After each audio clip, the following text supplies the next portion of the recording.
Bonjour à tous et bienvenue dans un nouvel épisode de Balado 3.0. Je suis très content de vous retrouver et avec moi, comme d'habitude, mes fidèles acolytes, François et Christian. Comment ça va? Ça va Super, bien. et toi? Ça va très bien. Alors on se retrouve pour un nouvel épisode et aujourd'hui j'avais envie qu'on parle d'un livre que j'ai lu dernièrement, que j'ai beaucoup apprécié, qui s'appelle Way of the Turtle. C'est un livre qui a été écrit par Curtis M. Faith, j'espère que je prononce bien son nom, qui a été publié en 2007. Et en fait, c'est l'histoire d'une expérience de trading qui a eu lieu dans les années 80. Et l'auteur du livre est en fait un des candidats à cette expérience. C'est vraiment intéressant d'avoir son point de vue, vu de l'intérieur du coup, de ce qui s'est passé. Donc je vais vous donner un petit peu le contexte, puis après on va pouvoir discuter un petit peu des thèmes qui sont abordés dans le livre. Alors je pense que chacun de nous, on pourra un peu partager notre expérience en tant qu'investisseur ou en tant que trader, et puis on essaiera de tirer peut-être les grandes leçons de ce livre-là que les auditeurs pourront appliquer à eux-mêmes. Est-ce que ça vous va comme programme ?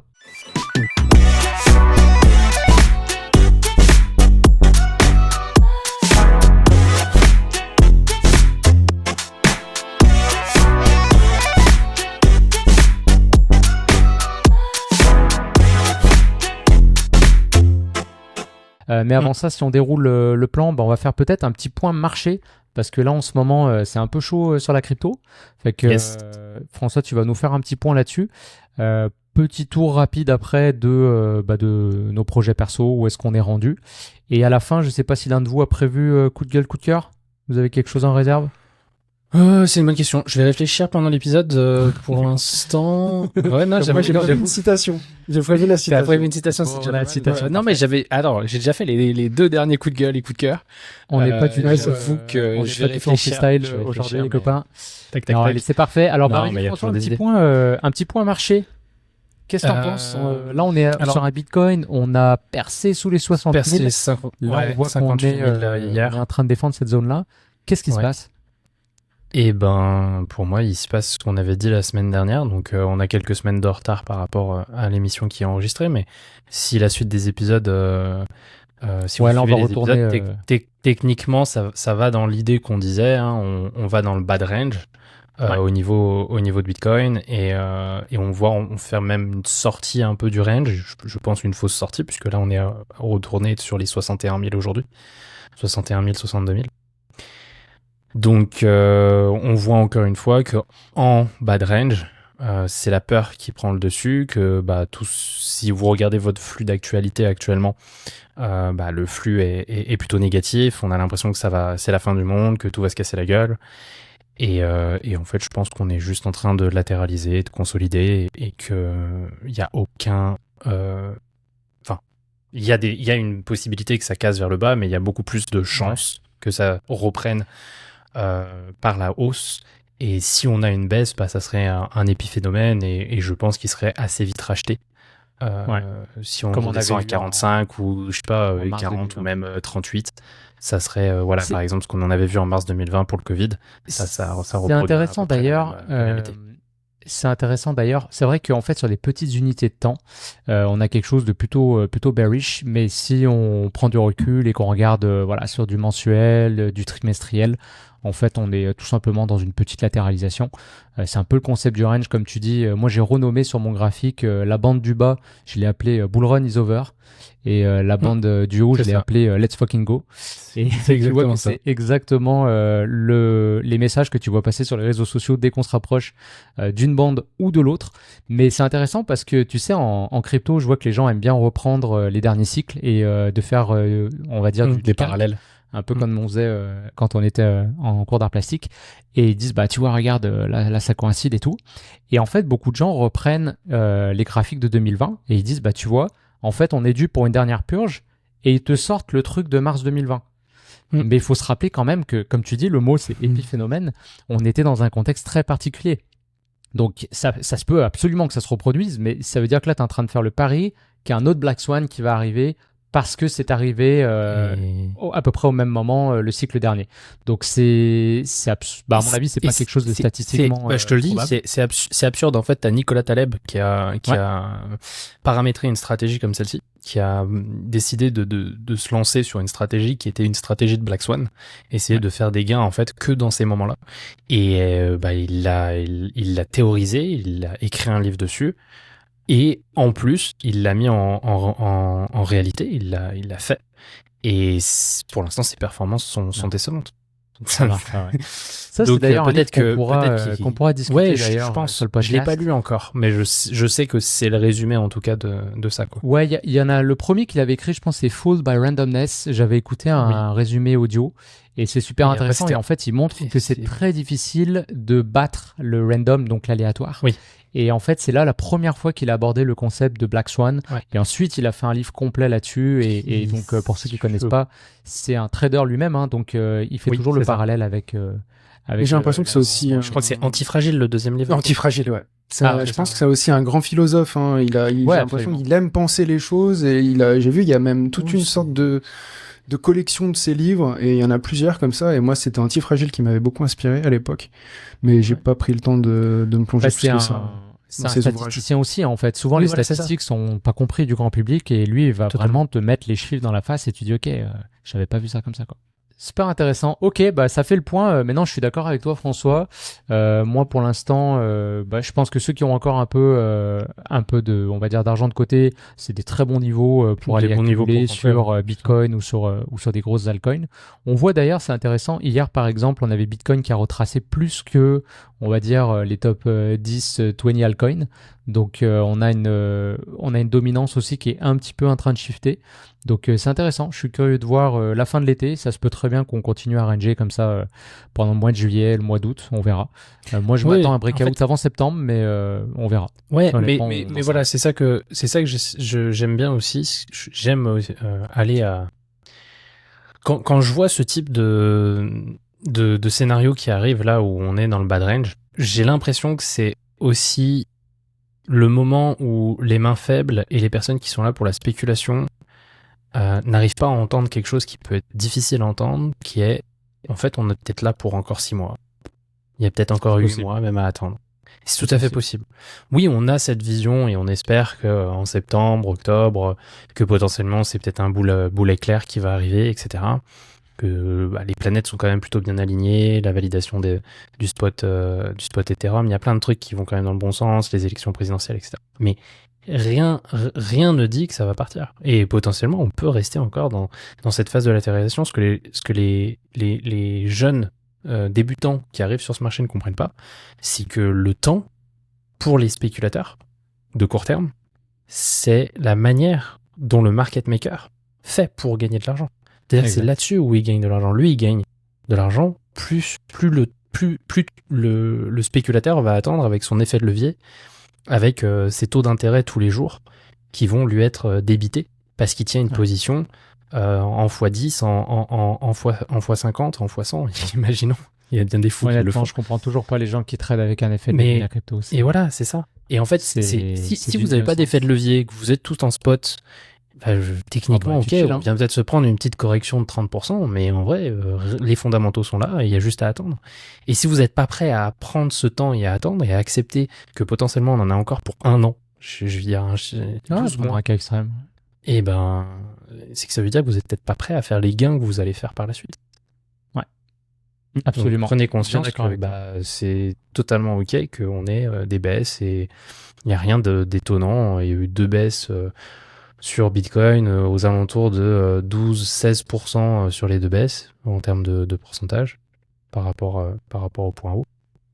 Rien de délirant. Alors il y a des gens qui disent double top. Ouais, je sais pas. Ça me paraît un peu tiré par les cheveux, mais pourquoi pas. Ouais, je serais très surpris de ça effectivement, mais on va voir. Ouais, alors au point de vue de vos projets perso, est-ce qu'il y a quelque chose que vous vouliez partager ?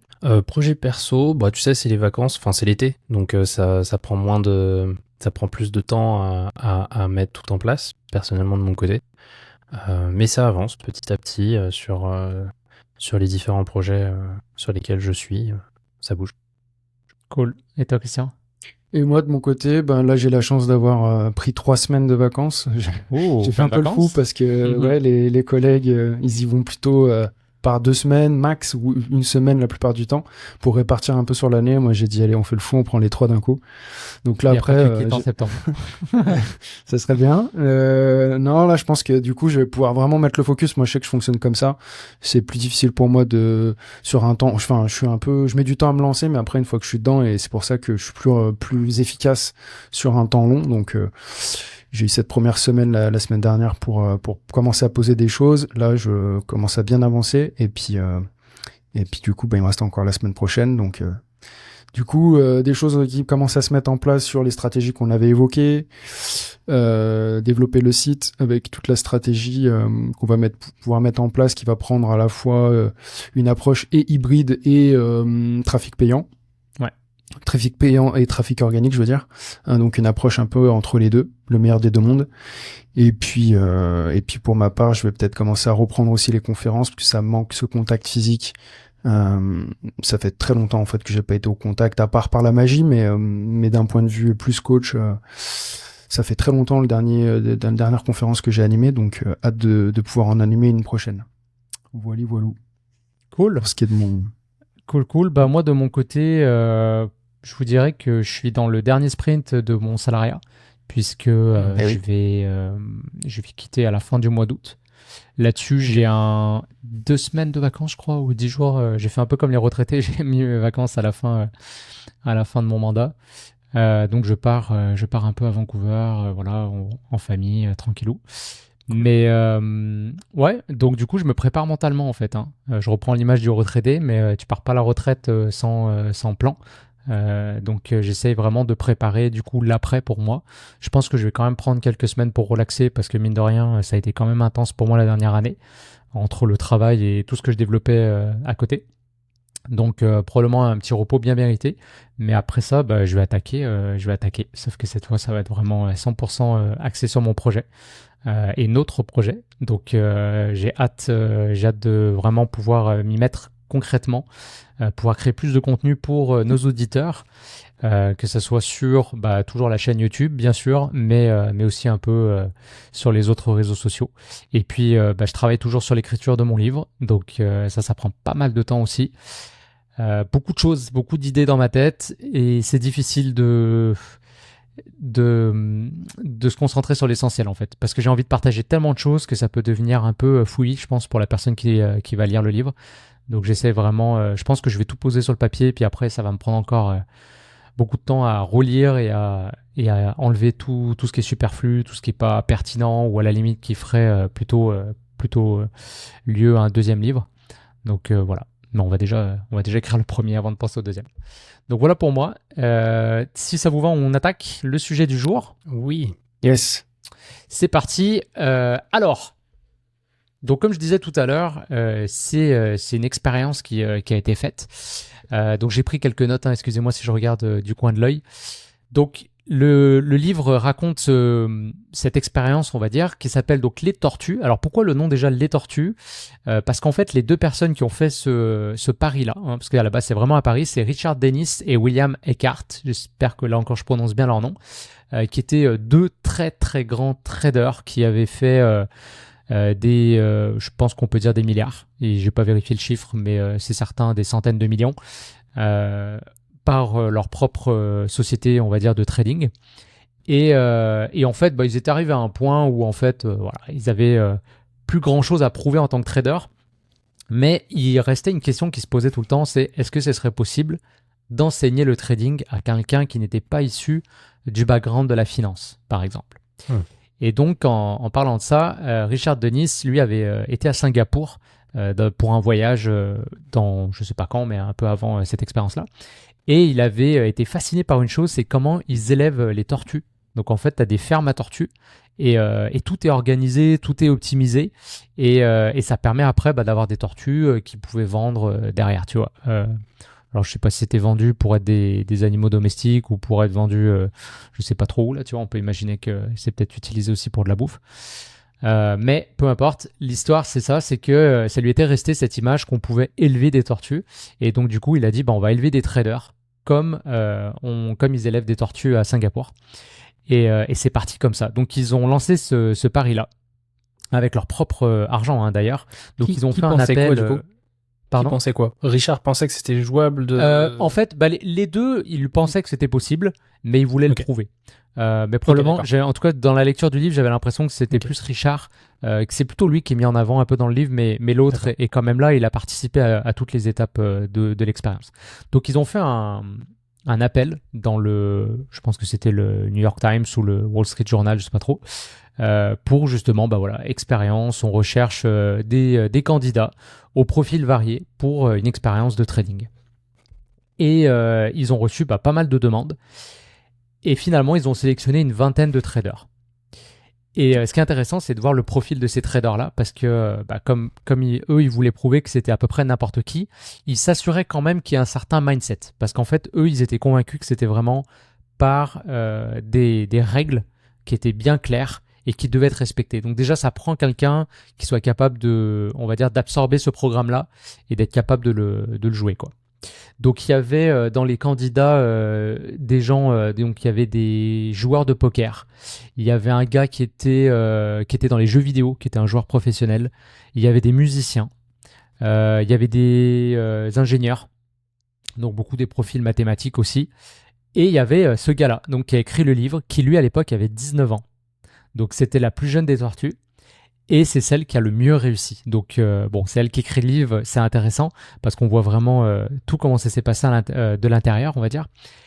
Et lui, il avait commencé à faire des programmes, en fait. C'était vraiment le début de l'algorithme, des bots de trading, des algorithmes. Et en fait, je pense que c'est ça qui a plu à nos deux traders. C'était cette mentalité de devoir conceptualiser les choses et de devoir créer des règles qui ensuite, elles, devaient être appliquées systématiquement. Donc vraiment le côté automatisation et système. Mais du coup, dans les profils qu'il a choisis, il n'a pas pris des personnes tout venant. Il a quand même pris des personnes qui sont quand même, on peut dire, dédiées à un art ou quelque chose. Enfin, j'ai l'impression que c'est quand même des personnes qui ont une capacité de suivre un plan. Ouais. De manière très précise et de manière très rigoureuse. Tu vois, quelqu'un qui fait du sport de haut niveau, quelqu'un qui fait de la musique de haut niveau, d'un instrument de haut niveau. C'est des typologies quand même de personnes qui sont pas lambda. C'est-à-dire qu'une personne lambda, genre une mère au foyer, ils ont pas pris ça dans leur non, c'est ça. Okay. Il y avait d'ailleurs quelques femmes, mais c'était pas rédhibitoire ce qu'ils faisaient. Ce qui était important, c'est que ce soit pas des gens issus de la finance. Okay. Mais comme tu dis, par contre, c'est comme un recrutement, un employeur qui recherche un employé pour une job spécifique, il va s'assurer que au moins sur on va dire le savoir-être, ce sont des bons profils. Après le savoir-faire, eux, ils allaient l'enseigner. Et il y a des gens qui avaient jamais fait de trading de leur vie. Oui, il y en avait qui avaient un peu fait du trading, mais par contre sur le savoir-être donc et on va dire la mentalité, ça devait bien être choisi effectivement. Okay. Donc non, t'as raison de le rappeler. C'est effectivement bien expliqué dans le livre. Alors après, c'est donc une fois que la sélection a été faite, pendant 2 semaines, pas plus que ça, pendant 2 semaines, ils auront enseigné leur stratégie. Donc ils avaient mis en place une stratégie de suivi de tendance. Okay. On va pouvoir rentrer après un petit peu dans le détail de cette stratégie-là. Et elle est tellement relativement simple que 2 semaines étaient suffisantes pour l'apprendre. Et ensuite, ils ont confié à chacun un capital. Alors, je ne sais plus au début combien c'était. Je crois que c'était quelques centaines de milliers de dollars. Et après ça, ils sont partis, ils ont commencé à trader, vraiment sous la supervision donc, de Richard et William. Mais c'était un peu un genre de compte test. Alors, c'était du vrai argent, c'était pas du paper trading, mais c'était sur une petite somme par rapport à ce qu'ils allaient avoir éventuellement. Et ensuite, à la fin, alors je ne sais plus combien de temps après, je pense que c'est plusieurs mois après, ils ont regardé qui a réussi, a bien su. Alors, réussi d'ailleurs, c'était la réussite était mesurée dans est-ce qu'ils ont appliqué les règles. Appliqué la règle, ouais. Est-ce qu'ils ont su prendre les risques quand le système disait de prendre des risques? Est-ce qu'ils ont su rider les tendances? Ou est-ce qu'ils n'ont absolument pas respecté les règles? Et déjà, c'était intéressant de voir, alors que tout le monde a eu le même enseignement, que chacun s'est permis déjà un certain degré de liberté personnelle. Donc, c'est-à-dire que certains ont décidé, par exemple, le marché a déjà trop monté, donc là, celle-là, je vais la filtrer. Cette position-là, je vais pas rentrer sur le marché. Parce qu'en fait, ils regardaient tous les marchés en même temps et ils pouvaient être rentrés sur plusieurs marchés et dont ils s'assuraient que ces marchés-là soient un maximum décorrélés les uns des autres pour éviter de prendre un risque trop important. Mais donc, certains n'ont pas respecté ces règles-là, etc. Et donc, à la fin de cette petite première période, il y en a certains qui ont dit écoutez les gars, ça fonctionne pas. Il y en a, on leur a dit on va tester plus longtemps. Donc ils les ont laissés avec le même capital de trading. Ceux qui ont réussi, ils leur ont donné 1 million chacun de compte de trading. Et notre petit Curtis qui toujours du haut de ses 19 ans a le mieux performé déjà à ce moment-là. Ils lui ont donné 2 millions. Ok. C'est Richard qui lui a donné 2 millions. Donc ça commence comme ça, donc assez excitant. C'est un peu comme un film, hein. J'ai adoré lire ce livre parce que c'est vraiment cool, en tout cas sur cette partie-là en plus. Alors après, il rentre plus vraiment dans mettre en place un système, etc. C'est ce qu'on va discuter juste après. Mais sur ce bout-là, j'ai trouvé ça très intéressant. Alors il faut savoir ils en ont pas fait un film de ce truc parce que ça serait stylé. Je sais pas ma connaissance. S'il y en a un, j'aimerais vraiment le voir, et s'il n'a pas été fait, il faut qu'on le fasse. Je me rappelle qu'il y avait une télé-réalité anglaise. Tu te rappelles, il y avait une télé-réalité anglaise qui avait refait un truc comme ça, qu'on avait regardé 2-3 épisodes, mais c'était plus télé-réalité quoi. Et du coup, là, il y avait vraiment des personnes lambda qui participaient, donc je pense que c'était plus pour faire le show qu'autre chose. Mais ouais, un film de ça pourrait être vraiment très stylé. J'ai même pas regardé, François. Si ça se trouve, ça existe. Si c'est le cas, on va vous l'afficher au moment où vous regardez l'épisode. Ouais. On va vous mettre ça à l'avant. Et si ça n'existe pas, comme je t'ai dit, il faut vraiment qu'on le fasse. Il y a une histoire là qui est assez impressionnante. Alors, tout a été gardé sous silence, en fait. Faut savoir qu'ils avaient chacun fait le vœu de pas le vœu, ils avaient signé en fait un contrat. Oui, ils avaient signé un NDA. La stratégie devait rester secrète. Et même après l'expérience, je sais plus c'est combien de temps, si c'est 5 ans ou 10 ans, mais pendant un certain nombre d'années, ils pouvaient pas en parler. Ah ouais. Et c'est pour ça qu'en fait, cette stratégie et tout ce qui se passait, c'était très mystérieux de l'époque. Les gens avaient lu la brochure de journal, savaient qu'il y avait une expérience qui était en train de se faire, mais ils avaient aucune idée de comment ça se passait. Et ça a pris des années après pour qu'on commence vraiment à parler de l'expérience des tortues et que elles-mêmes, dont l'écriture de ce livre, mais c'est pas la seule tortue qui a écrit, qui ont ensuite pu partager vraiment sur leur expérience et les enseignements qu'ils ont pu avoir. Donc voilà, ça c'était pour la partie, on va dire, poser le décor. Alors au niveau, là je lis mes notes, on a... là j'ai fait toute la première partie fondamentaux, programme de tortue. Donc maintenant on va rentrer un peu dans le détail. C'était quoi les principes de trading? Ouais, vas-y Christian. Juste avant que tu embrayes sur la deuxième partie, sur la première partie, je voudrais être sûr d'avoir bien compris. Est-ce que tu peux repréciser ou est-ce que c'est précisé dans le livre? Tu parlais de savoir-être. Quels étaient leurs critères de sélection dans le savoir-être avant d'aller enseigner le savoir-faire? Eh ben c'était surtout en fait... Imagine un peu des humains robots, quoi. C'est-à-dire que ça devait être des personnes... François, c'est-à-dire qui soient rigoureuses et qui implémentent. Rigoureuses, qui soient quand même avec une certaine appétence en mathématiques et statistiques pour comprendre quand même les concepts, parce qu'après, il y a toute la notion de money management qui était quand même... Alors, ils avaient des règles... super complexes non plus, t'as pas besoin d'être... Qui n'est pas super complexe, mais ça reste que pour un profil qui ça reste quand même mathématique, ça peut être un peu dur à appréhender. Surtout quand tu es sur plusieurs positions à la fois, donc t'assurer que ton risque cumulé respecte toujours les règles. Oui, d'accord. Ça, c'était plus ce côté-là. Oui, c'est pas évident, ça. Mais après, et puis après une certaine, parce qu'il n'y avait pas de programme informatique, c'était vraiment. C'est ça que j'allais dire. Il y a pas de calculatrice. Ils étaient obligés de faire les calculs à la main, quoi.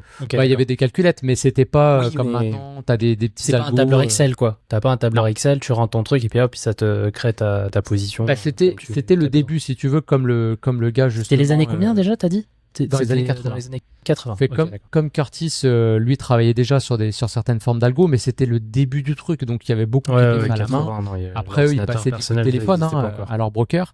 Et après, il y a eu plein de choses aussi, c'est-à-dire que, si tu veux, ils évoluaient en équipe aussi. C'est-à-dire que chacun, ils étaient indépendants, mais il y avait un peu un travail d'équipe et ils partageaient. Donc, par exemple, quand sur les brokers qui prenaient les positions, en fait, à un moment donné, ils se doutaient que c'était les tortues. qui prenaient des trades. Parce qu'il y avait les gens, même si à l'extérieur, ils savaient pas ce qui se passait, ils voyaient bien les ordres passer. Et je rappelle que c'était un gros capital. Là. Chacun gérait un million ou plus, tu vois.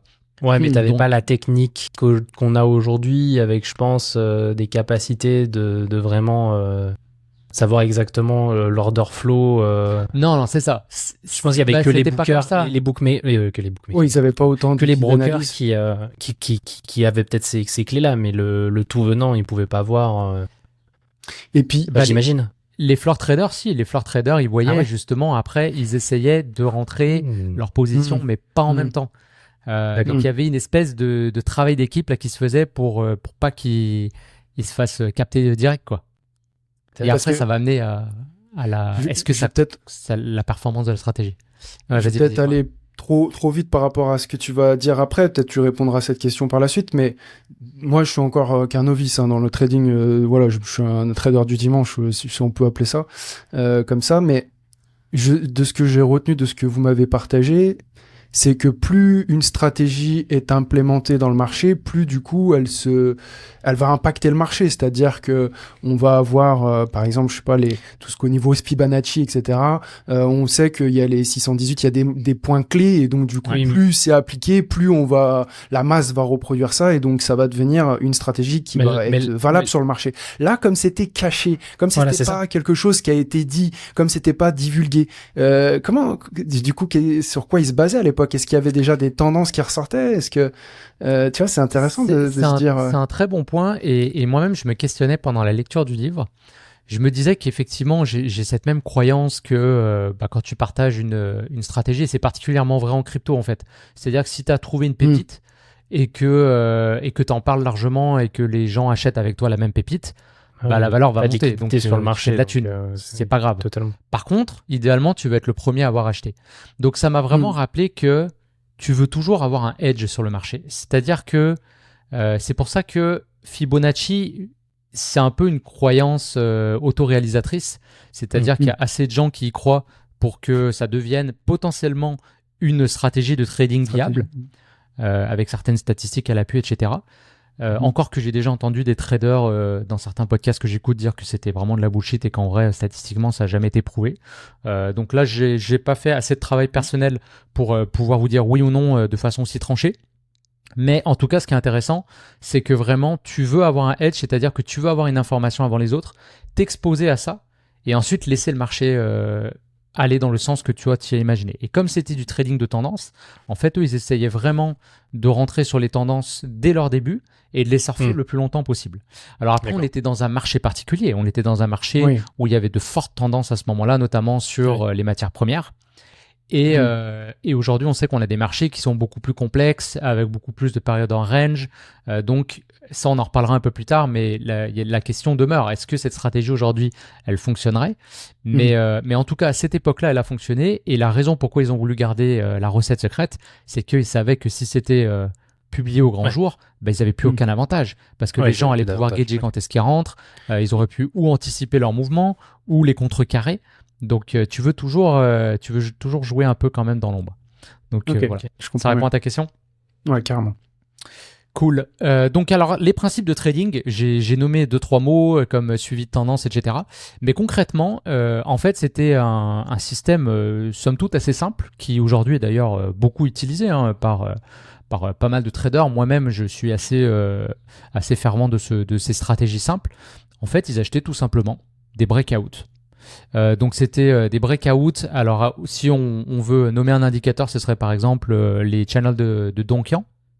Donc en fait c'est tout simplement le plus haut. Alors j'ai plus les chiffres exacts et je les ai pas sous les yeux, mais c'est pas très important. Mais c'était par exemple les 52 dernières semaines, le plus haut atteint, ça crée si tu veux le haut d'un range. Et tu peux avoir le plus bas aussi. Ça fait et donc, des fractales en fait. Je crois, dans mes souvenirs, c'est des fractales. Ouais, c'est un peu comme les fractales, exactement. Donc quand tu casses ce niveau-là, il y a un breakout avec du volume.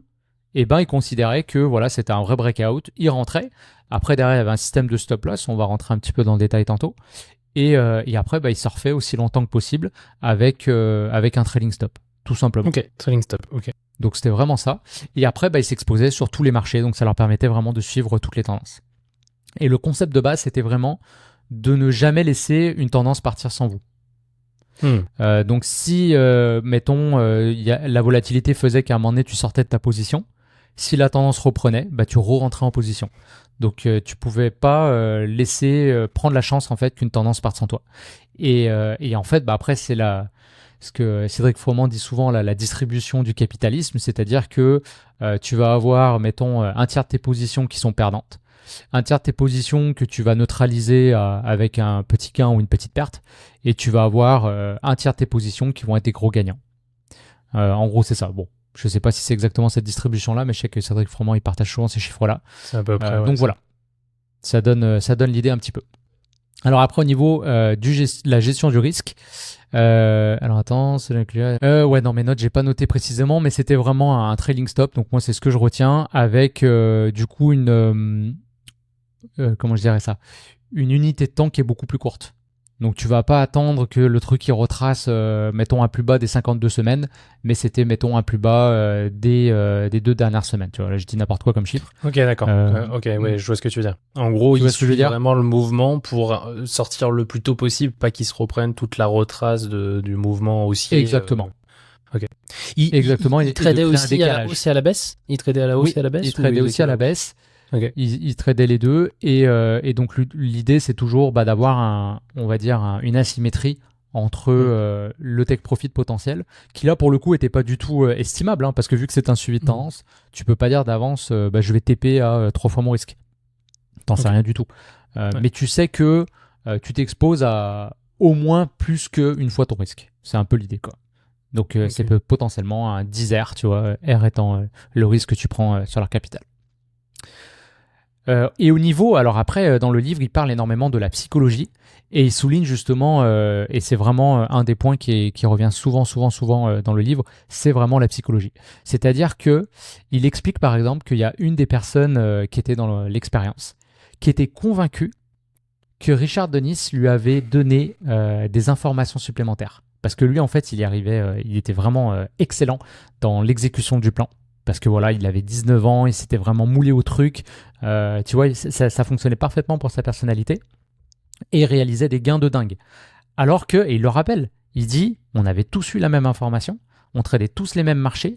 Alors après, ils n'avaient pas tous le même capital, mais même un capital équivalent. Personne ne faisait la même performance. Donc déjà, t'as beau voir, t'as beau sécuriser, je trouve ça fascinant, en essayant de laisser rien au hasard. Tu te rends compte que le facteur humain, il est toujours là et que avec lui, tu vas avoir forcément une grande divergence dans les résultats. Et donc, jusqu'à même penser, t'imagines, une des personnes pensait que ce gars-là avait des informations supplémentaires. Et là, il parle notamment de la notion de responsabilité.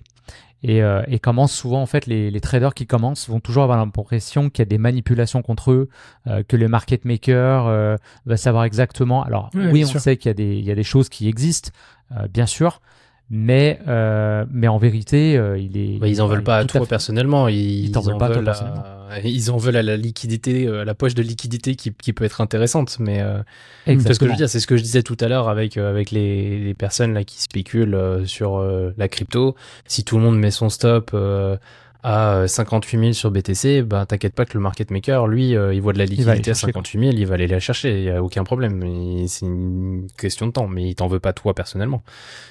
Il en veut à la poche de liquidité.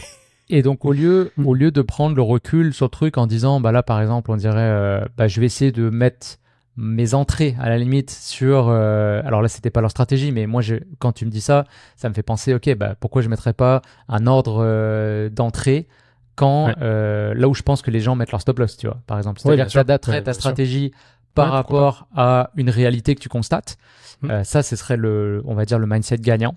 Et le mindset perdant, c'est de dire tout ça est une vaste manipulation et il n'y a rien que je puisse faire pour m'en sortir, quoi. Ouais, totalement. Donc, très bien. Ça, j'ai trouvé ça très intéressant. Et donc, il abordait, et ça date déjà donc des années 80. C'est pas tout récent. Monsieur le marché qui est en colère contre toi. Exactement, il t'en veut. Monsieur Marché. Alors après, dans les leçons et on va dire dans la suite du livre, il va beaucoup parler de comment mettre en place votre propre stratégie. Donc c'est ça que j'ai trouvé intéressant, c'est que une fois qu'il a partagé vraiment tout ce que les tortues faisaient, D'ailleurs, à la fin du livre, il donne vraiment la recette ultra précise de tout, si vraiment les gens veulent les chiffres. Mais les chiffres sont pas importants, en fait, parce qu'aujourd'hui, probablement que ça fonctionnerait plus. Et on pourra conclure l'épisode là-dessus tout à l'heure. Mais les leçons qui ont été apprises, elles sont intemporelles. Et elles marchent toujours en 2024, quoi, au moment où on fait l'épisode. Et c'est ça qui est le plus important, en fait. Et lui, il est bien conscient de ça. Et du coup, il donne vraiment des enseignements, je trouve, beaucoup plus larges en expliquant comment tu fais pour créer ton propre système. Donc déjà, lui, il est convaincu, et c'est sûr que cette expérience-là lui a donné cette croyance-là. Encore une fois, tout est une question de croyance. Mais lui, il est convaincu que c'est un système automatisé qui peut faire la différence par rapport à du discrétionnaire. Parce que donc le trading discrétionnaire, c'est quoi ? C'est-à-dire que l'humain va vraiment rentrer, sortir du marché, gérer ses positions en fonction d'une perception personnelle qui peut être forcément altérée par ses émotions, par le news flow, par beaucoup de choses. Alors après, un trader avec beaucoup d'expérience, il y a des traders discrétionnaires qui font beaucoup d'argent parce qu'ils arrivent à prendre ces émotions-là comme des indicateurs. Mais il faut avoir un recul de malade. C'est-à-dire que quand tu as peur, au lieu d'avoir peur, tu dis si j'ai peur, d'autres ont peur, donc je vais faire telle opération. Mais lui, il explique que vraiment la systématisation, c'est entre guillemets la meilleure chance de faire de l'argent sur les marchés parce que tu as quelque chose qui est mesurable et tu as quelque chose qui est vraiment reproductible aussi. Donc tu peux partir, c'est très difficile par exemple de backtester une idée quand elle est basée uniquement sur du discrétionnaire. La seule chose que tu peux faire, c'est du forward test. C'est-à-dire que tu pars d'un moment et tu dis à partir de maintenant je vérifie cette idée et puis mettons que tu veux backtester sur 10 ans, et rendez-vous dans 10 ans quoi. C'est compliqué. Le backtest, on sait que c'est pas la panacée, c'est un bon backtest, c'est un bon point de départ, mais c'est pas suffisant pour aller trader un truc, une idée ou une stratégie. Mais c'est quand même quelque chose. Tu prouves quand même une certaine idée qu'elle a pu fonctionner un certain temps. Et c'est intéressant parce qu'il rentre dans le détail et il explique qu'en fait, c'est quelque chose qu'on a déjà abordé dans les épisodes, mais c'est dans ce livre-là que j'ai vraiment été amené à réfléchir là-dessus. C'est que une idée qui est simple a beaucoup plus de chances de s'adapter au marché, qui lui est en évolution perpétuelle.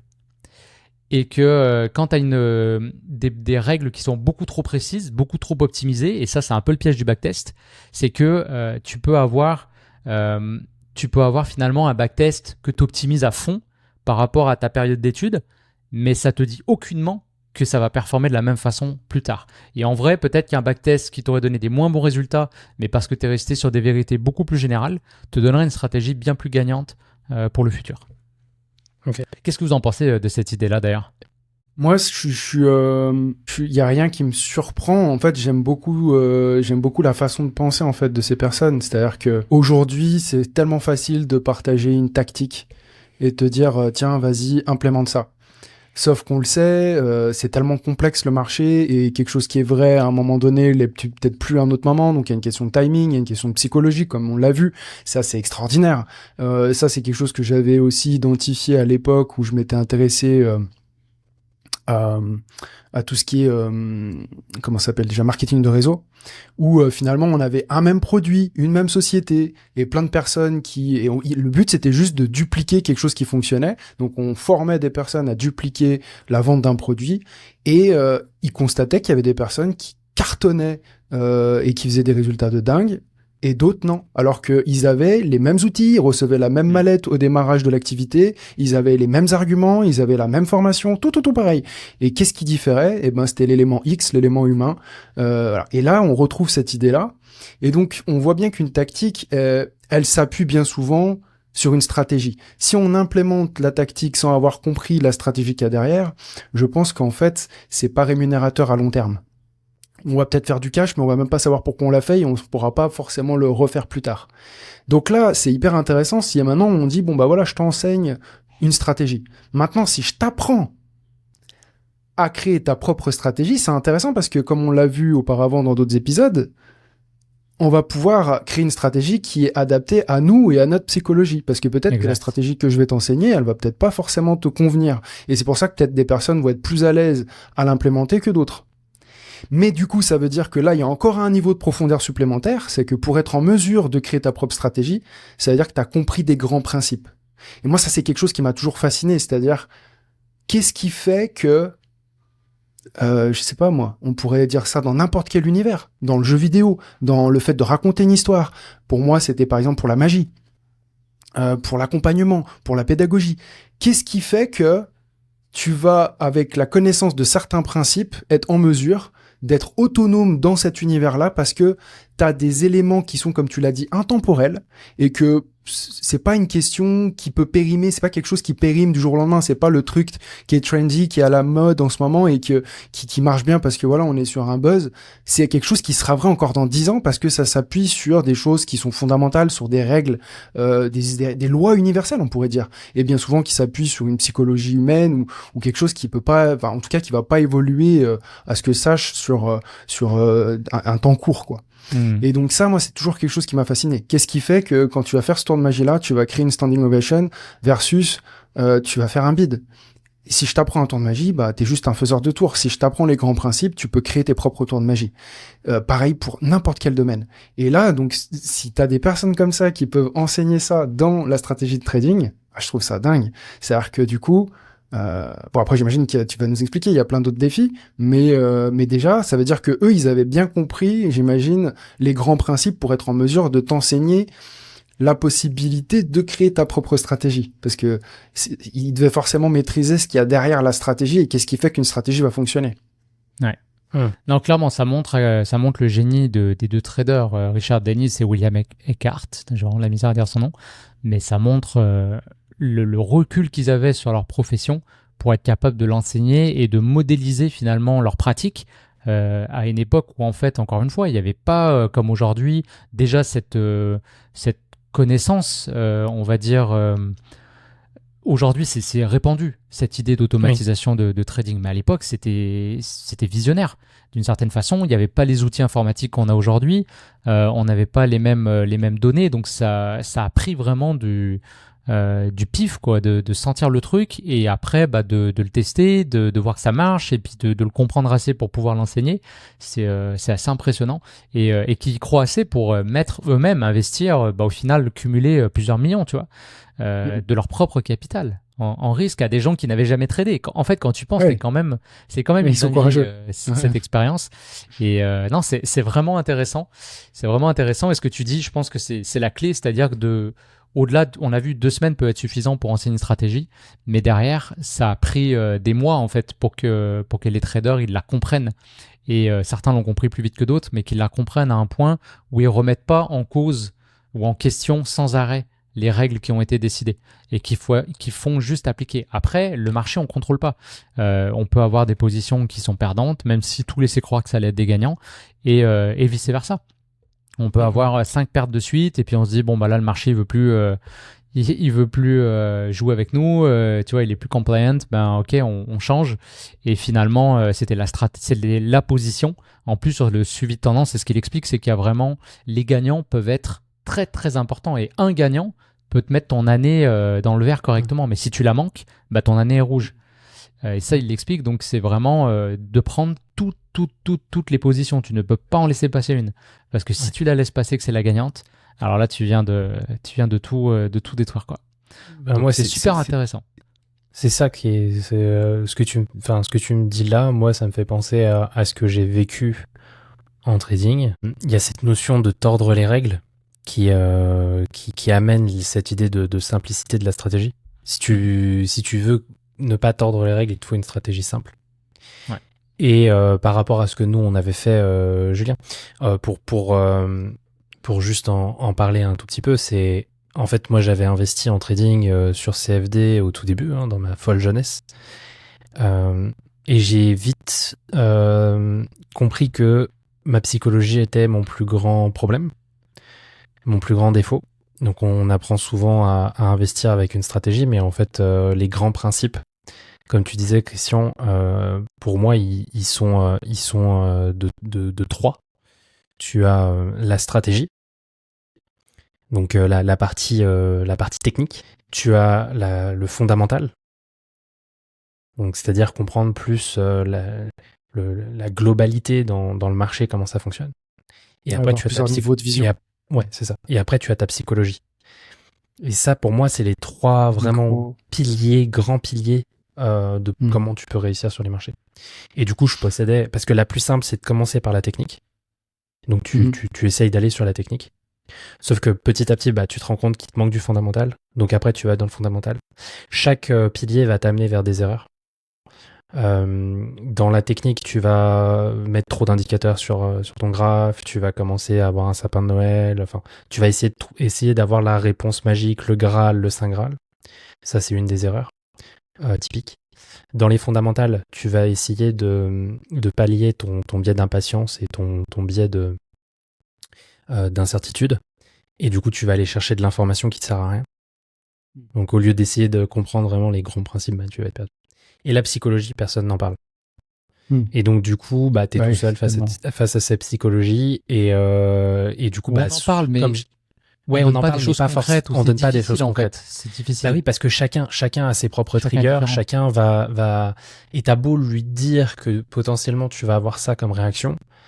La difficulté, c'est qu'on sait pas gérer nos émotions. Donc, même si la personne, tu lui as dit, tu vas réagir potentiellement comme ça, et la personne va pas prendre du recul au moment où ça va arriver, et elle va quand même agir comme ça. Donc, toute la difficulté, elle est de vivre. Pour la partie psychologie, il faut le vivre, à mon avis, pour comprendre les choses. Ah c'est clair. Et quand tu l'as vécu, l'idée, c'est pas de le vivre avec toute ta fortune, c'est de le vivre avec des petits montants, pour comprendre en fait comment tu réagis et ensuite adapter par rapport aux solutions qu'on peut avoir, qu'on avait déjà dit, par exemple l'idée de s'imaginer quelqu'un en face de soi qui doit prendre une décision par rapport à la réaction qui vient de se passer, de professionnaliser son trading. Typiquement, ça peut permettre aussi de voir l'activité comme une entreprise, et dans ce cas-là, on va pas faire des choses qui n'ont aucun sens, comme overtrader ou passer des ordres qui servent à rien ou des choses comme ça. Bref, et du coup, moi, la réflexion au bout d'un an, quand j'ai vu que voilà, j'avais des pertes, j'avais des gains, mais j'étais quand même plus en perte qu'en gain, même si au final, j'étais pas non plus trop mauvais, j'étais quand même perdant à cause souvent, alors en tout cas, c'était la réflexion que je m'étais faite, à cause des filles du courtier. Mais ça voulait dire quoi? Ça voulait dire en fait que je prenais beaucoup trop de positions, donc je retradais. Donc il y avait des grandes lignes en fait que j'ai pu mettre en lumière. Et la chose qui m'a tout de suite frappé, où j'ai passé du coup un été dessus, et après on en a reparlé Julien, et puis on a fait quelque chose ensemble, c'est sur la partie d'automatisation de mon trading. Je me suis dit en fait, déjà je peux pas en fait faire confiance à la personne qui m'a appris pour la partie stratégie. J'étais obligé en fait de backtester sa stratégie. Et quand je l'ai fait, j'ai vite compris en fait que la stratégie était perdante sur du très court terme et qu'il fallait rajouter des filtres pour pouvoir qu'elle soit gagnante. Et la personne en fait qui explique la stratégie déjà ne le dit pas. Donc ça c'est problématique. Et ensuite, après avoir fait le backtest, c'est là où tu te dis maintenant si j'arrive à créer des filtres qui me permettent que ma stratégie s'automatise, potentiellement, je peux enlever ce biais de la psychologie, ou en tout cas l'amoindrir, parce que comme tu l'as dit, Julien, la problématique, c'est que même si tu as un robot qui prend position, il y a toi, humain, qui gère le robot et qui, du coup, va quand même impacter émotionnellement, humainement le robot, et donc tu n'auras pas exactement... Si tu le laisses pas forcément tourner tout le temps, et en fait, tu potentiellement, comme tu disais tout à l'heure, tu vas avoir peut-être une position, la position gagnante, qui te rembourse une bonne partie de tous tes trades perdants, qui va être éliminée parce que toi, tu t'es dit « Ah non, mais là, il faut que j'arrête, il faut que je coupe mon robot à ce moment-là. » Et donc, même dans la partie algorithmique, tu te rends compte qu'il y a quand même de l'humain. Déjà, dans l'algorithme en lui-même, il y a de l'humain, mais en plus, dans l'utilisation du robot, il faut en plus avoir cette connaissance et cette notion que, en fait, il faut laisser la stratégie faire. Et ça, c'est le plus compliqué. Donc voilà, moi, ça me fait penser à tout ça, et après à tout ce qu'on a fait derrière et qui ont bien démontré ces chiffres-là, quoi. Ouais. Après, il y a un point important, et d'ailleurs, ça me fait penser que j'ai pas du tout parlé du stop loss, un petit peu en disant que c'était un trailing stop, mais un des problèmes souvent que les gens rencontrent quand ils commencent à faire du trading de tendance, et je pense que ça a été notre problème aussi, François, quand tu parles des frais de courtage, c'est qu'on est sous-capitalisé. Ah oui, totalement. Du coup, on a un effet de levier. Comme les gens commencent... Alors, il y a l'effet de levier, mais il y a aussi que les frais du courtier représente un pourcentage non négligeable par rapport à son capital. Oui, totalement. Oui, je vois ce que tu veux dire. Et ensuite, donc du coup, par rapport au nombre de positions que tu prends, et eux, ils expliquent que comme, dans le livre, il explique, que comme tu dois rentrer sur plusieurs marchés en même temps. Ah bah là, oui. En fait, c'est-à-dire que le problème de sous-capitalisation, il peut arriver assez vite parce que à un moment donné, ton risque. Alors, je crois qu'en cumulé, je veux pas dire de conneries, mais je crois qu'en cumulé, c'était pas plus que 20%. Non, là, honnêtement, faudrait que je revérifie les chiffres, je les ai plus en tête. Mais ça va vous donner un ordre de grandeur, c'est pas grave. Là, alors, le premier truc qui est important, c'est que, et c'était apparemment assez novateur pour l'époque, c'est qu'ils avaient un risque basé sur la volatilité. Et ça, c'est pas quelque chose que les gens faisaient. Donc, c'est-à-dire que chaque marché va avoir une volatilité différente. Et au lieu de partir d'un principe où tu dis, par exemple, avant, ce qu'ils faisaient, c'était beaucoup des retracements sur des pourcentages. Donc, tu disais, par exemple, je rentre sur le marché et si j'ai un mouvement adverse, c'est-à-dire que le marché va dans le sens opposé à ce que je m'attendais, si j'ai un retracement de, je veux dire, allez, 5% ou 10%, il y a mon stop loss. Mais le problème, c'est que chaque marché va avoir une volatilité qui est différente et donc la taille de position, elle doit être adaptée en fonction de cette volatilité-là pour que ça représente le même risque sur chaque marché avec une volatilité différente. Et après, il faut que le cumul de ce risque-là, à tout moment, je crois qu'il ne dépassait pas, c'est ça, 20%, en tout cas, ça donne une idée. Donc ça prend forcément d'avoir un gros capital pour pouvoir s'exposer comme ça sur autant de marchés. Dans mes souvenirs, dans l'exemple là, un exemple qui met en évidence ce que tu viens de dire, je sais pas si tu te rappelles, on avait lancé la stratégie puis on se disait mais on pourrait le faire sur toute la journée. Et on avait beaucoup plus de gains sur toute la journée. Sauf que, en overnight, on a des spreads qui sont beaucoup plus importants, qui passent du simple au, x5. Et dans mes souvenirs, c'est là où on avait vite déchanté. Quand on avait mis, en fait, la valeur du spread, tout de suite, la stratégie devenait beaucoup, beaucoup moins rentable, voire perdante. Et donc, en fait, il fallait bien qu'on arrête le robot pendant la nuit, parce que sinon on avait trop de positions qui étaient prises avec des frais qui en fait nous faisaient perdre plus qu'autre chose. Et parce qu'en fait notre stop était très serré, enfin bref, c'était du trading très court terme et notre stop était trop serré, donc, avec le spread qui était de 5 points en fait tu déclenchais quasiment le stop tout de suite, ce qui n'est pas forcément le cas je pense avec The Turtle, mais malgré tout c'est la même idée quoi. C'est que il faut avoir conscience qu'en effet avec un capital qui est assez petit, les frais vont représenter une part très conséquente de son capital. Exact. Fait que c'est pas mal ça. Au niveau principe de trading, on a parlé. On arrive vers la conclusion quand même. En gros, moi, ce que je retiens de ce livre et l'enseignement que lui fait, c'est vraiment derrière de bien comprendre qu'en fait, il est important de comprendre le marché dans lequel on évolue, d'avoir cette compréhension pour mettre en place des règles qui soient cohérentes et des règles qui nous parlent à nous en tant que traders, en tant qu'investisseurs et qui fonctionnent par rapport à notre psychologie. Et après, il insiste vraiment sur l'importance de backtester ses idées, de pas vraiment partir parce que des fois on a l'impression qu'on a l'idée du siècle et on a envie de la trader tout de suite, de la confronter au marché. Mais lui, il insiste vraiment sur cette importance de backtester. Et le backtest, c'est beaucoup plus complexe qu'il n'y paraît en fait. On se dit, c'est facile, je backteste sur 10 ans et voilà. Non, en fait, parce que il y a un biais en fait dans les données. De base, par exemple, si tu regardes une bougie journalière, il y a un biais de simplicité si tu veux, parce qu'il y a tellement de données qu'à un moment donné, l'humain, il a besoin de ramener ça à quelque chose de digestible. Ça se dit digérable, digestible, digeste, c'est le troisième mot. Et donc, par exemple, une bougie journalière, tu dis, cette bougie-là, elle a toute l'information dont j'ai besoin pour le mouvement qu'il y a eu sur une journée. Mais déjà, de base, c'est pas tout à fait vrai parce que ça dépend, par exemple, ça dépend les exchanges, ça dépend pas mal de choses. Il peut y avoir une volatilité intrajournalière aussi que tu n'avais pas prévue. Il y a pas mal de choses en fait. Donc, c'est un peu compliqué.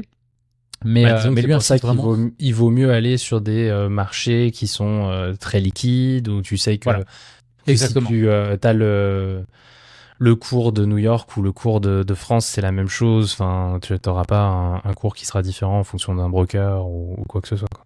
Ouais, ça, ils en parlent des marchés liquides, c'est vrai, effectivement. D'être sur des marchés qui soient très liquides pour pouvoir rentrer et sortir de position assez facilement vu le capital qu'ils avaient.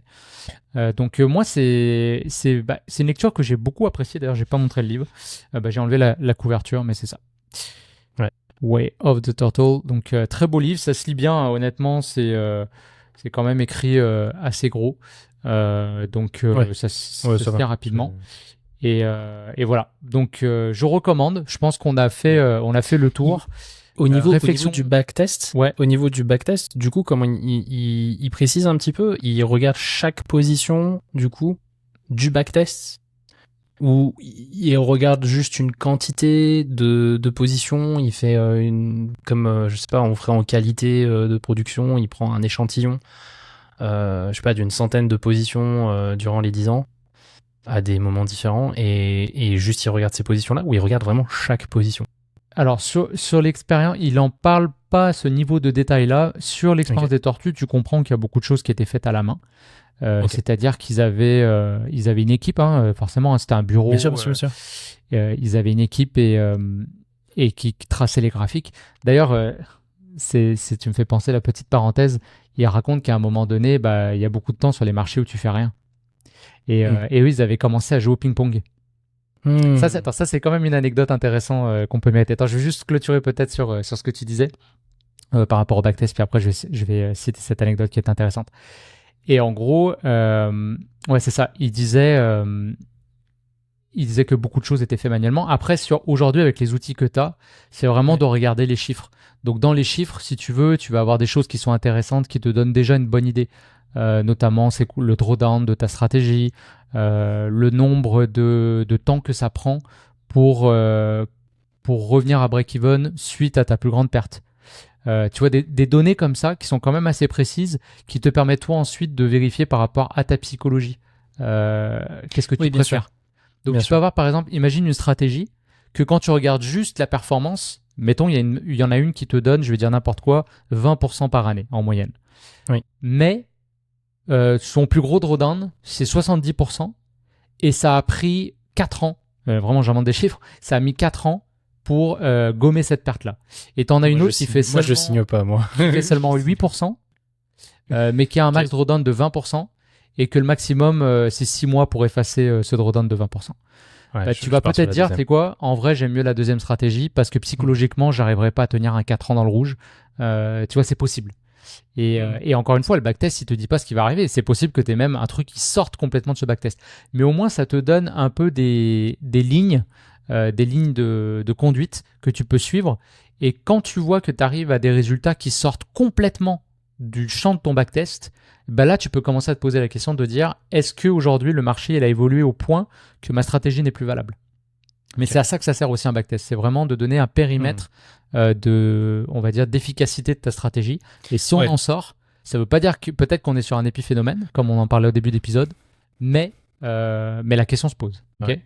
Moi, en tout cas, ce que je peux donner pour les auditeurs là, qui sont intéressés à vouloir faire un backtest, pour en avoir fait quand même pas mal, c'est d'utiliser l'outil ProRealCode de ProIndicator. C'est ça, c'est ProIndicator, hein. Ça fait longtemps que je suis pas allé dessus. ProRealTime. ProRealTime, ouais, c'est ça. Je confonds avec du coup Phil maintenant. ProRealTime.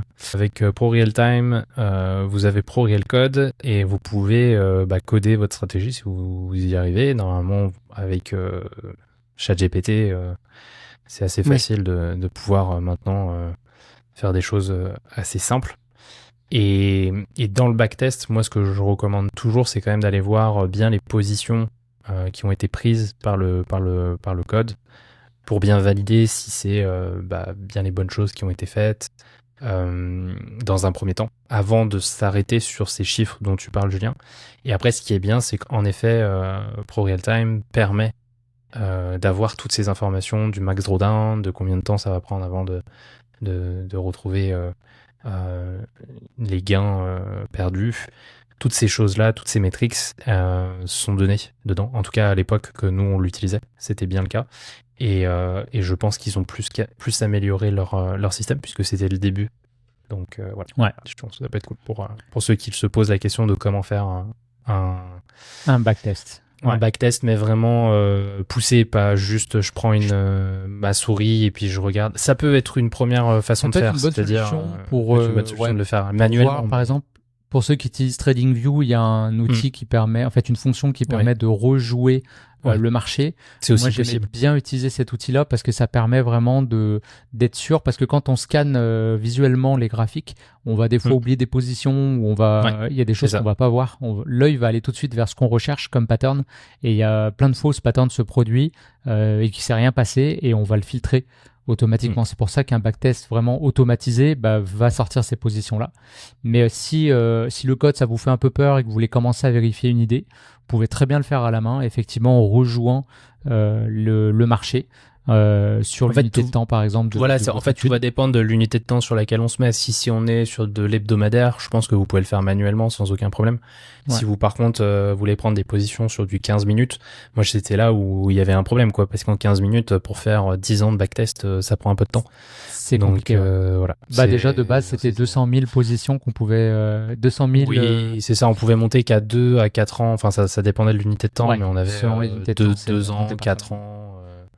Mais je sais qu'ils ont augmenté au moment où nous on s'est arrêté à faire les backtests. Ils ont augmenté. T'avais beaucoup plus de données et tu pouvais maintenant. Là, la dernière fois que j'y étais allé, c'était il y a pas si longtemps. T'avais des données. Tu pouvais peut-être backtester sur 6 ans, 7 ans, 8 ans maintenant. Sur des unités de temps assez courtes. Cool. Parfait. Alors oui, l'anecdote du ping-pong que j'ai trouvé quand même très drôle dans le livre, c'est qu'en fait, comme c'est ça, quand tu as pris tes positions, après, tu t'assois sur tes mains, comme on dit souvent. Et en fait, ils avaient mis une table de ping-pong et donc ils jouaient régulièrement. En fait, c'était devenu un peu leur truc à eux. Et ils se faisaient des compétitions, ils se chauffaient de fou. Et à un moment donné, ils s'étaient fait une compétition. Là, c'était vraiment très sérieux. Hein. Ils rigolaient pas avec ça. Et Curtis, qui écrit le livre, il raconte que lui, justement, il jouait, il s'était amusé, il tenait sa raquette à la chinoise, tu sais, Christian, quand on jouait au ping-pong. Et il faisait des délires comme ça. Alors après, il pensait un peu comme des traders aussi. Ils essayaient d'analyser leurs coûts, leurs statistiques et tout. Il raconte ça, c'est drôle. Et en fait, il raconte qu'à un moment donné, ils ont fait une compétition et qu'il y avait un mec qui était de très loin le meilleur. Genre, il clenchait tout le monde systématiquement. C'était même pas drôle. Et les autres, après, tu avais un niveau qui était quand même plus homogène. Et en fait, quand ils se sont fait cette compétition, ils savaient direct que l'autre, il allait gagner, entre guillemets. Et donc, le jeu, il se jouait plus ou moins pour la deuxième place. Parce qu'ils se disaient dans leur tête, la première place, c'est réglé. Et en fait, donc Curtis a réussi à gagner tous les matchs. Et il s'est rendu finalement à la deuxième place. Et là, il a joué contre le grand gagnant. Et c'est intéressant parce qu'écoute, c'est quand même un bon moment du livre où il raconte toute la psychologie du truc. Et en fait, il explique que il a commencé à avoir une brèche dans la psychologie de son adversaire parce que lui, en fait, il était gagnant, si tu veux, dans le fait que déjà tout le monde l'acclamait parce que tu vas toujours root pour David, pas pour Goliath, parce que voilà, l'autre c'est déjà le champion numéro 1. Et en fait, ce qu'il dit dans le livre qui m'a marqué, je me suis dit ça, c'est quand même une idée intéressante, c'est qu'il disait j'avais déjà gagné en étant deuxième. Donc en fait, mon risk-reward, il était en ma faveur parce que si je gagnais, c'était incroyable. J'étais numéro 1 et personne ne s'attendait à ça. Même moi, je m'y attendais pas. Et si je perdais, tout le monde s'y attendait et c'est chill et je suis deuxième. Et l'autre, c'est l'inverse. Il avait tout à perdre. Au mieux, il gardait sa place de premier. Et c'est correct, c'est ce qu'il avait toujours fait. Ouais, psychologiquement. Et au pire, il passait deuxième. Et en fait, quand il a capté ça, il a exploité cette faille-là. Et bref, finalement, il a gagné le match. Donc, c'est quand même très drôle. Et voilà, j'ai trouvé que c'était une anecdote intéressante. Et tu vois, moi qui ai rejoué au badminton il n'y a pas si longtemps, j'ai essayé d'avoir cette approche aussi quand je jouais, en me disant que comme je commençais, la chance du débutant, c'est un peu ça aussi, en fait. C'est de se dire que la courbe d'apprentissage est toujours très grande parce que tu pars de zéro, tu risques pas grand-chose. Et en fait, tu vas forcément apprendre et croître très vite. Mais même au niveau de ta psychologie, en fait, tu peux commencer pour le plaisir, en fait, tu vois. Tout simplement. Avoir le smile et puis Et après ça, bah voilà, tu t'enchaînes.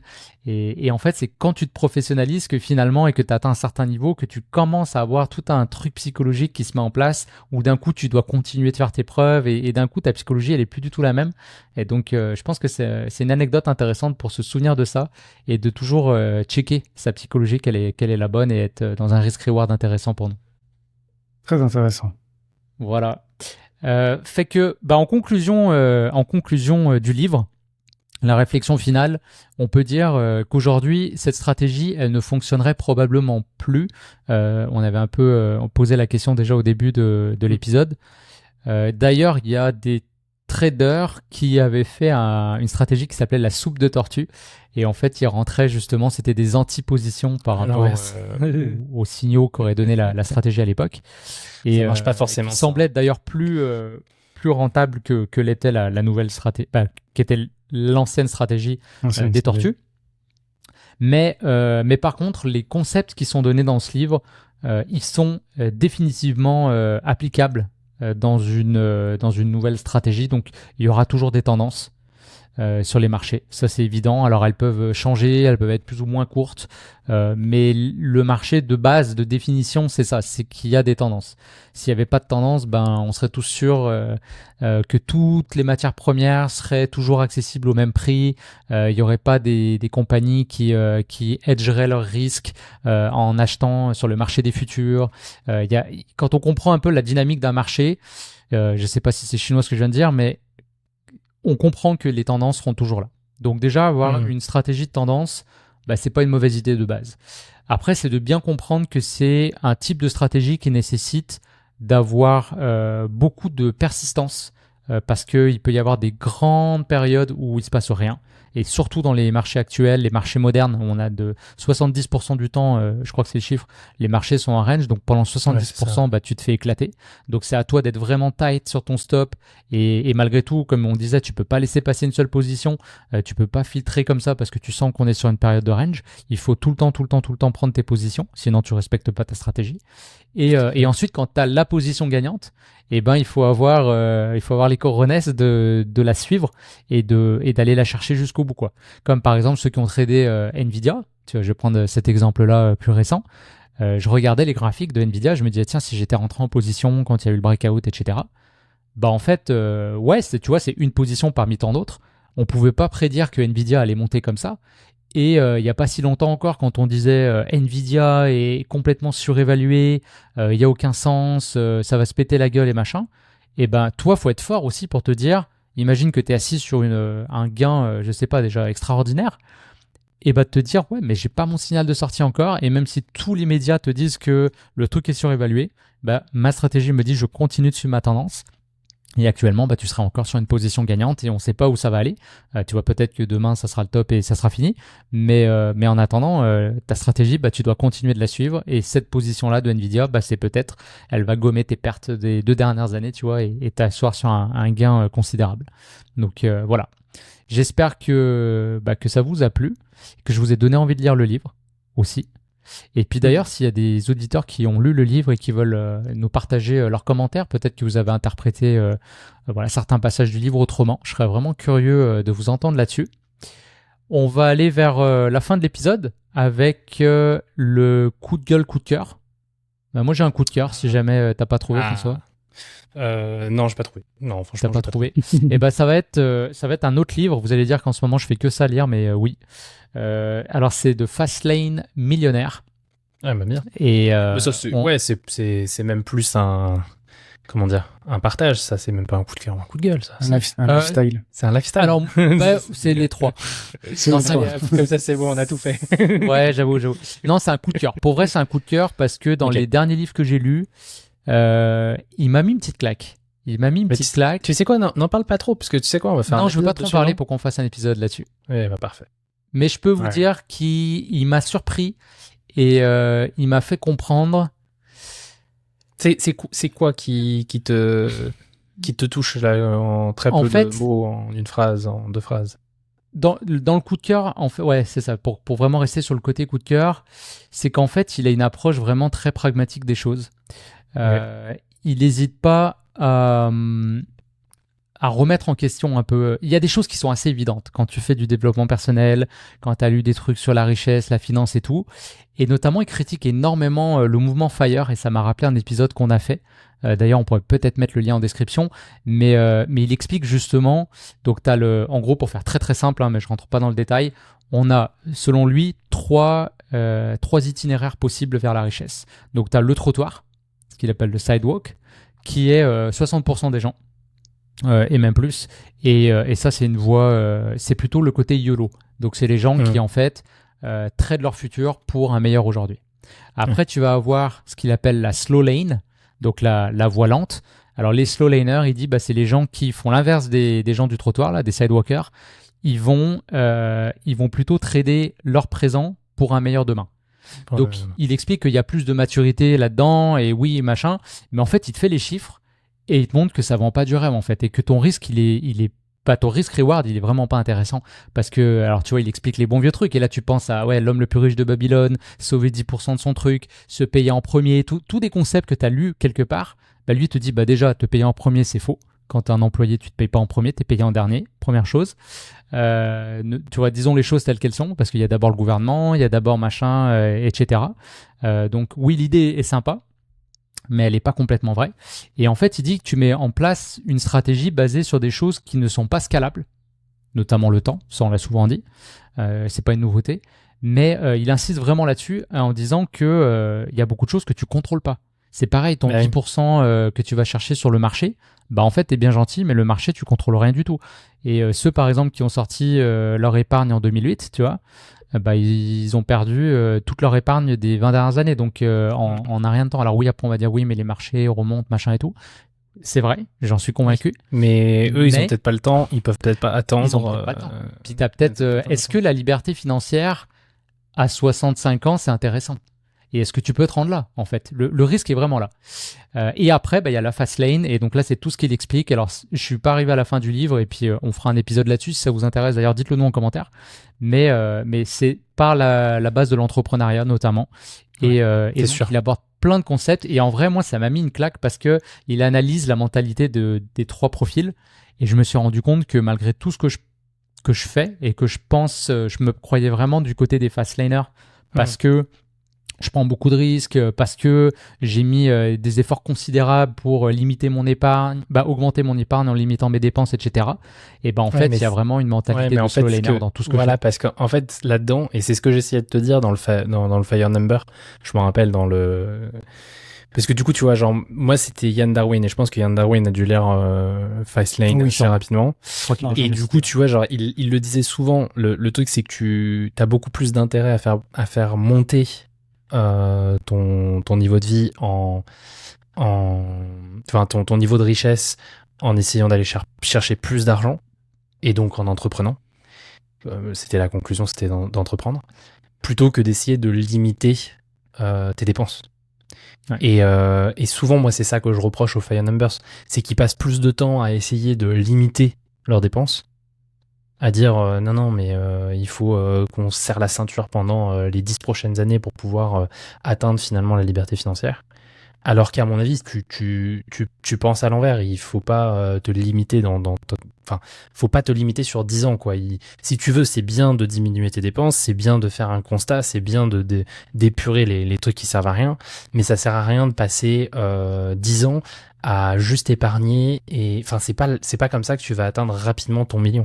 Tu vas faire ton million dans 20 ans. Si tu le fais correctement, que tu as quand même un job à peu près cohérent, que tu as tout ça. Et oui, je vois bien l'idée de la fast lane qui va être plutôt de rendre quelque chose de scalable. On voit bien que c'est pas scalable de diminuer ses dépenses à zéro. Ça va pas te permettre de gagner 1 million. Ça va te permettre au maximum et tu pourras jamais descendre à zéro tes dépenses. C'est pas possible. Ouais. Et dans l'entrepreneuriat, il explique qu'il y a quand même, en tout cas là, je suis rendu à la 3e partie du livre, donc qui est sur les fast laners, donc je sais pas tout encore, mais il explique qu'il y en a aussi qui pensent être des entrepreneurs, mais qui sont derrière dans le même, qui sont aussi des slow laners, parce que derrière ils échangent, ils continuent à échanger longtemps, et ils sont sur des. En fait, lui, il revient à l'équation mathématique du wealth. Je sais plus comment on avait dit qu'on traduisait ça en français. C'est tuer la richesse. La richesse, ouais, de la fortune. Ouais. La fortune, ouais. Et c'est intéressant parce que l'équation, il te la donne. Alors, je veux pas puncher là parce que je vais garder pour notre épisode. Pour l'épisode. Mais il te sort les 3 équations et t'es comme putain, mais c'est trop vrai, quoi. C'est vraiment intéressant. Donc, il s'intéresse aux mathématiques derrière la stratégie. Est-ce qu'il y a un peu notre équation? Est-ce qu'il y a un peu notre équation qui est dedans? Ça la remet en cause ou pas? Non, on l'a amené sous un angle un peu différent. Ce serait bon de la reconfronter. D'ailleurs, on la ressortira pour l'épisode en question. Ok, ça marche. Voilà. Citation du jour. Christian, qu'est-ce que tu nous as préparé? Bah, ça va être en lien avec ce j'avais pressenti que ça allait parler de ça. Donc, du coup, j'ai prévu une petite citation en adéquation. C'est une citation de Ralph Waldo Emerson, que vous connaissez peut-être, qui est dit « Quant aux méthodes, il peut y en avoir 1 million et même plus, mais les principes sont peu nombreux. L'homme qui comprend les principes peut choisir ses propres méthodes avec succès. L'homme qui essaie les méthodes en ignorant les principes est sûr de rencontrer des difficultés. » Et ça rejoint ce que je disais tout à l'heure, c'est que voilà, dans n'importe quel domaine, si vous arrivez à aller chercher les grands principes et à pas vous attacher à juste des stratégies ou encore pire, des tactiques, bah en fait, vous allez pouvoir vraiment prédominer le marché, avoir une avance et puis être durable sur le temps et c'est ça, d'être plus gagnant sur du long terme. Ah, écoute, ta citation, elle fit parfaitement le sujet, alors qu'on l'avait pas préparé. Bravo. Nickel. Très fort. C'est ta section, ça, Christian, tu gères. Ah, mais moi, j'adore. C'est comprendre les grands principes de la vie, comprendre qu'est-ce qui fait qu'aujourd'hui, on va avoir, parce que c'est ça aussi c'est un peu l'objectif de Trilem, et de Rayonnaissance, mais d'une certaine façon, c'est quels vont être les grands principes qui vont nous permettre de construire, de bâtir, de créer une vie qui est inspirante pour nous. Ouais. Quand on a compris ces grands principes-là, au-delà même de faire des millions, etc., puisqu'on le sait, on peut faire des millions et pas forcément être heureux. Donc quand on a compris ces grands principes-là et qu'on est capable de les implémenter et de designer une vie qui nous inspire et qui nous fait nous lever le matin avec la joie, avec le plaisir, avec l'enthousiasme, bah ça devrait être quelque chose, à mon sens, qui devrait nous être enseigné à l'école, parce que au même titre qu'on sait aujourd'hui lire, écrire, compter, etc., comme on l'apprend à l'école, on serait capable de construire une vie qui soit taillée sur mesure, en fait, pour que chacun puisse vivre une vie épanouissante et pas une vie qu'on leur a imposée ou qui vivent par obligation ou parce que les médias, la famille et tout un ensemble d'écosystèmes autour de nous influencent à prendre. Donc, pour moi, c'est fondamental. Posez-vous toujours la question, vous allez dans un sujet, n'importe lequel, dites-vous quels sont les grands principes et vous aurez une vérité fondamentale qui peut peut-être être même transposée dans d'autres domaines. C'est ça qui est intéressant, c'est des idées profondes qui peuvent être réutilisées, qui peuvent être... la preuve, combien de fois on a fait aussi des parallèles avec le trading, avec la vie de tous les jours ou le développement personnel. Tu t'amuses, Julien, à le faire, ça. On a un peu ça en nous, on le fait. Et c'est parce que t'as compris des grands principes qui peuvent, du coup, être amenés à ressortir du trading et être implémentés dans un autre domaine de vie. Pourquoi ? Parce que c'est des grands principes, c'est des grandes vérités, et donc du coup, c'est pour ça qu'elles sont vraies dans plein de domaines et pas quelque chose qui est juste vrai dans le trading, et puis après, sortir du trading, ça a plus de raison d'être, quoi. Donc moi, je trouve ça fascinant. Yes, voilà. Ça l'est. Super, et merci à tous les deux de vous être rendus disponibles pour cet épisode. Merci à vous qui nous écoutez depuis le début. Si vous aimez ce qu'on fait, vous voulez nous encourager, vous pouvez nous mettre un petit like sous la vidéo, vous abonner là encore si c'est pas déjà fait. On est à presque 300 abonnés, fait que ce serait cool d'arriver à 300 abonnés avant la fin de l'été. Donc voilà, si vous voulez nous aider dans cette mission, merci de tout cœur. Tous les 3, on se retrouve dans un prochain épisode bientôt. On verra si c'est pour l'épisode du livre, Fastlane millionnaire ou pour un autre sujet qu'on abordera. Voilà, je vous souhaite une excellente semaine et à très vite. À toi aussi. Yes, à très vite. Salut tout le monde. Salut. Ciao. À la prochaine.